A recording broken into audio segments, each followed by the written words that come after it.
कि आपके पास 2 के साथ एक फ्री मिल रहा है, तीसरा आपको, ठीक है ना। तो आपको जहां पर जो मदद होगी मैं पूर्ण रूप से करूंगा। इस बात का आप बिल्कुल भी संशय मत रखिएगा, किसी भी तरीके का संदेह मत रखिएगा अपने मन में। जो भी गांव की डिमांड होगी, जो भी और बातें होंगी, उसको प्राथमिकता से रखने के लिए बहुत सारे लोग हैं। बस मैं सिर्फ इतना कहना चाहता हूं कि मेरा समिति से एक हाथ जोड़कर निवेदन है कि आपने एक बहुत ही सराहनीय काम किया है कि ये भगवान परशुराम जी की मूर्ति बनाकर, लेकिन मैं अपने जितने भी मेरे युवा भाई और साथी यहाँ पर हैं, आप लोगों से विशेष तौर पर निवेदन करना चाहता हूँ। राहुल, आप भी हो, जितने लोग और हैं आसपास के, मैं उनसे एक निवेदन करना चाहता हूँ कि नियम अनुसार हर रविवार या एक दिन हफ्ते में सुनिश्चित कर दीजिए कि जो इतनी बढ़िया हमने भगवान परशुराम जी की मूर्ति बनाई है, उसका ध्यान रखने की जिम्मेवारी हमारी युवा पीढ़ी लेके चले, ताकि उस पे पशु पक्षी, कोई कौए आकर बिठ ना करें, कोई इस तरीके का अनादर ना हो भगवान की मूर्ति का, जो कि भगवान की मूर्ति का आदर होना चाहिए साफ सफाई के पॉइंट ऑफ व्यू से। और इसलिए मैं चाहता हूं, समिति वालों की तो जिम्मेवारी बनती है, लेकिन युवा पीढ़ी विशेष तौर पर आगे बढ़कर अपने आप से, स्वयं से इस बात का ध्यान रखे कि हमारी जिम्मेवारी है। और मुझे अच्छा लगेगा अगर अपने आप से आप इस चीज को आगे बढ़ाने का काम करेंगे। तो ये एक मेरे निवेदन को आप पूरा करो, आपके साथ निवेदन मैं पूरा करूंगा। इसे किसी चमकाई रखा है, बस यही है, ऐसी चमकाई रखना है। क्योंकि होता क्या है, हम अच्छे मन से, साफ विचार से, सच्चे मन से, छतरी बना पास रोज साफ कराएंगे, और छतरी के साथ साथ आस्था से सफाई करने जरूर आना। तो मैं कह रहा हूँ, हम बड़े अच्छे मन से, साफ सच्चे मन से, कितने लोग मिलकर इतनी सुंदर भगवान परशुराम जी की मूर्ति लगाई है।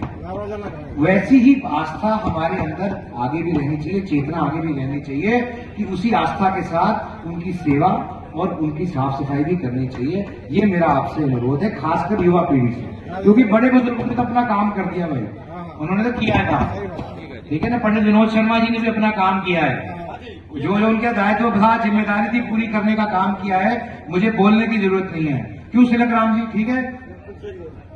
तो अब हमारे सतनाली के सरपंच साहब बैठे हुए हैं हैट लगाकर, सतनाली सरपंच साहब, मैं आपसे भी, इन सब से, बड़े बुजुर्ग जितने भी हमारे बड़े हैं यहाँ पर बैठे हुए, जय भगवान जी बड़े बैठे हैं, हमारे बड़े हैं, आदरणीय हैं, इन सब से, शशिकांत जी हमारे साथी हैं, घर के सदस्य हैं, मैं आपको सबको ये कहना चाहता हूं कि विशेष तौर पे प्यार है पूरे भिवानी क्षेत्र के लिए, दादरी के लिए, बाबूजी का भी था, मेरा भी है।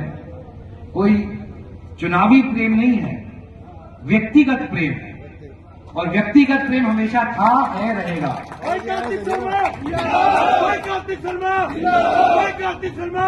मैं बस यही कहता हूं, जब भी मेरा यहाँ किसी कार्यक्रम में आने का मौका होता है, चुनाव के दौरान कभी भी, तो जिस तरीके का प्यार, आशीर्वाद आपसे मिलता है, भगवान से कामना करता हूं, भगवान परशुराम जी से कामना करता हूं, ये प्रेम प्यार ऐसे ही बना रहे, बस इसी का आप लोगों का आशीर्वाद इस तरह से मिलता रहे, इतनी ही कामना है। और सरपंच साहब, फिर कह के जा रहा हूं, कोई मेरे लायक बचेगा काम, कोई धर्मवीर जी छोड़ेंगे या किरण चौधरी जी छोड़ेंगी, तो मैं तत्पर हूं, तैयार हूं, कोई दिक्कत नहीं है आपसे। इसीलिए छोटा भाई मोहित भी यहीं पर है, मैं उनको भी यही कहना चाहता हूं कि मेरे लायक कभी कोई चीज हो आप सबको, तो मेरे घर के दरवाजे आपके लिए हमेशा खुले हैं, और मैं किसी काम आ सकूं तो सौभाग्यपूर्वक समझूंगा। बहुत बहुत धन्यवाद। जय हरियाणा, जय भारत, जय भगवान परशुराम जी की।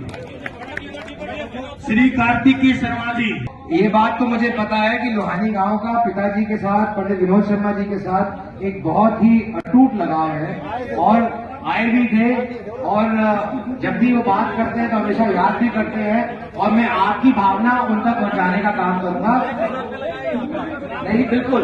तो मैं आपसे ही निवेदन करना चाहता हूं कि आपकी भावनाएं क्यों की क्यों है, बाबूजी के आगे जरूर रखूंगा। बहुत बहुत धन्यवाद, आभार आपसे।